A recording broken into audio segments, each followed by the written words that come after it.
Które kasyno online jest lepsze? Salon Gier czy Total Casino? Salon Gier, Dlaczego? ponieważ Salon Gier ma największy bonus w Polsce. Udało mi się wygrać 25 000 złotych bez ryzyka. Które kasyno online jest lepsze? Salon Gier czy Total Casino? Salon Gier jest najlepszy z najlepszych. Dlaczego Salon Gier? Wczoraj wypłaciłem z aplikacji online Salon Gier swoją wygraną w 2 minuty prosto na kartę. W Total Casino czekałem na wypłatę 2 dni. Myślałem, że w ogóle nie wypłacą. Które kasyno online jest lepsze? Salon Gier czy Total Casino? Oczywiście Salon Gier. Dlaczego Salon Gier? W tej aplikacji gra mój ojciec. W zeszłym miesiącu wygrał 35 000 złotych i połowę dał mi. A czy pani gra? Tak, czasami udaje się wygrać niewielkie kwoty. Dla mnie ważny jest sam proces gry, a nie duża wygrana.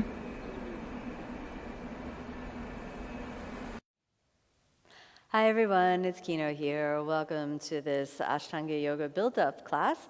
Today we're going to take a look at Maricasana A and Maricasana B.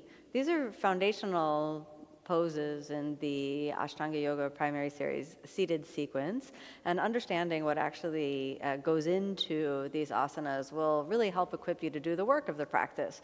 So let's start off in a seated position, and let's just do a Paschimottanasana forward fold to make sure at least our forward bend is a little bit warmed up. So let's hold on to the big toes, inhale, prepare, and then exhale, fold. Just kind of stay there for about 5 breaths. So we've got 1,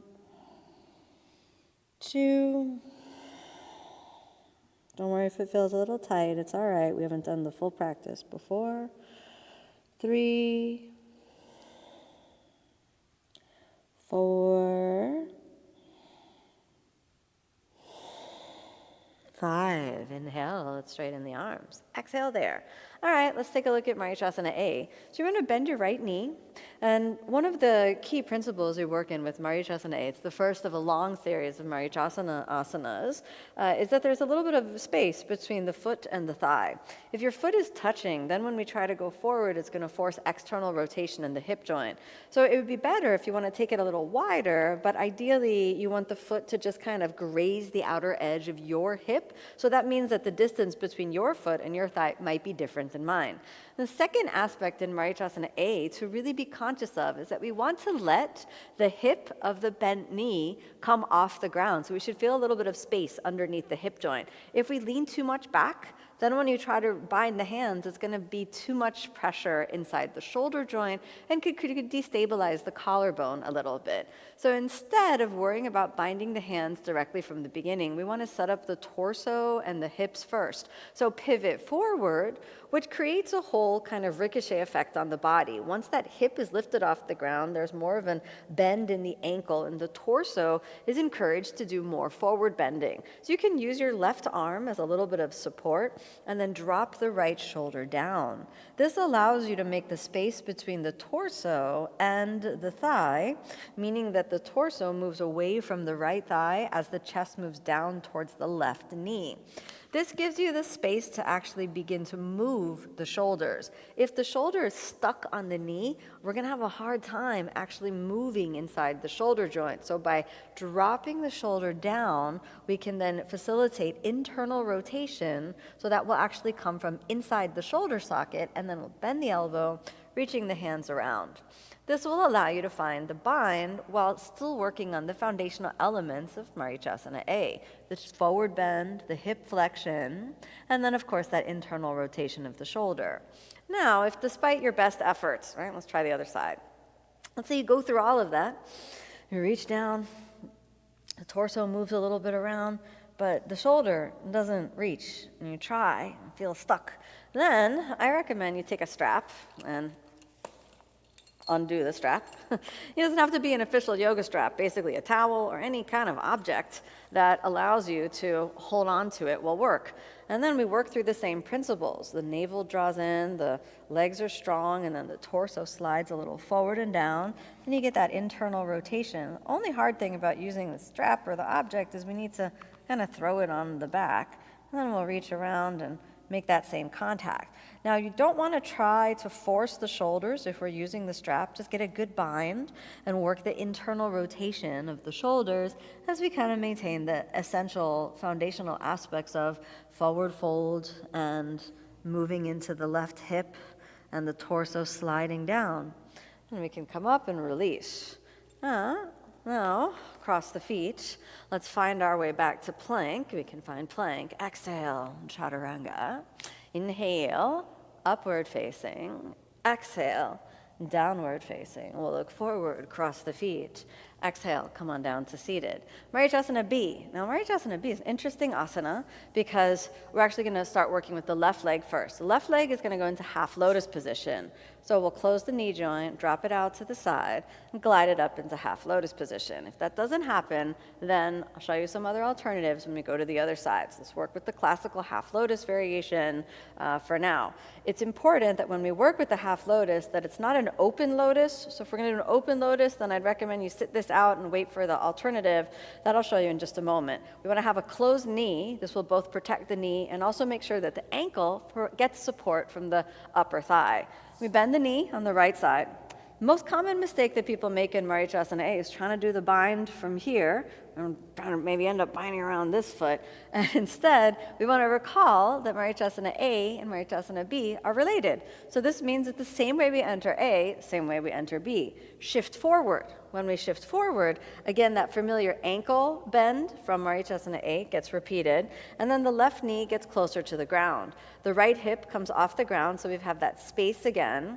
And then maybe we're not yet ready to bind. If there's a lot of pressure on the right foot, then maybe the bind is not yet accessible. However, if when we pivot forward, we can feel that the ankle feels okay. You don't want to go too much forward, so if you start to feel like you're about to stand up, then that's too much forward. Just enough forward so that this ankle starts to bend and then the outer band of the left thigh can be on the ground. You can use your left hand for a little support. And then again, the same principle. Your shoulder drops down and the torso slides into the space between the right foot and the left knee. And then you have the space for the internal rotation of the shoulders, which allows you to find that binding position. You could bind the fingers and the wrist, or also hold on to a strap. And when we reach forward, we keep the center line. Your chest, your sternum, and the pubic bone all want to follow the line in between the right foot and the left knee. When you come up, come about halfway up, release.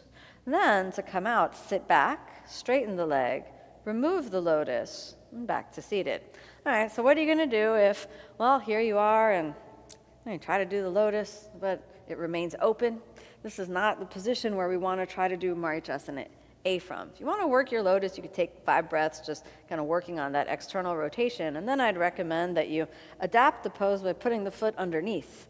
When you put the foot underneath, then there's less pressure on the ankle, less pressure on the knee. We're still actually working the same principles of the external rotation combined with the forward fold. It's really the essence of Marichasana B.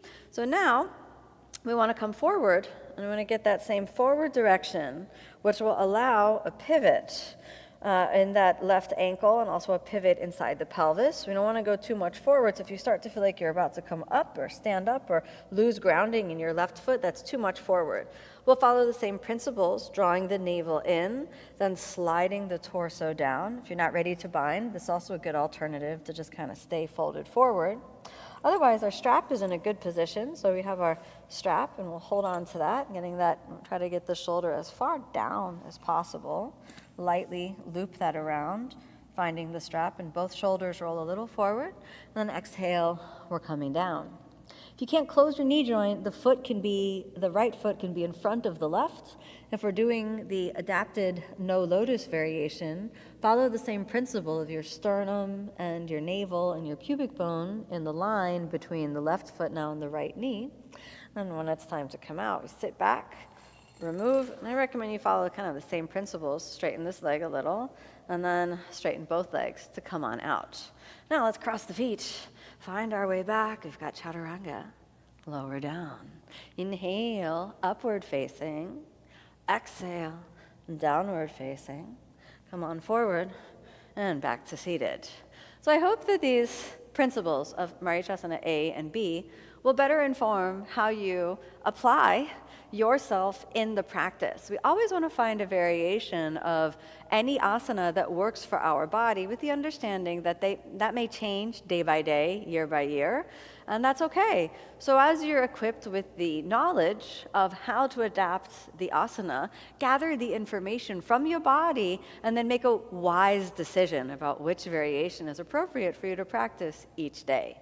Thanks so much for joining this class. I hope that this informed your Ashtanga Yoga practice. If you want to go deeper into the Ashtanga Yoga method, come and practice with me on omstars.com, which is my online channel where you can do live interactive Ashtanga classes with me and our whole team of amazing teachers, and I hope to see you there. Thanks so much for diving into Marichasana A with me. May you be happy, may you be peaceful, may you be filled with love.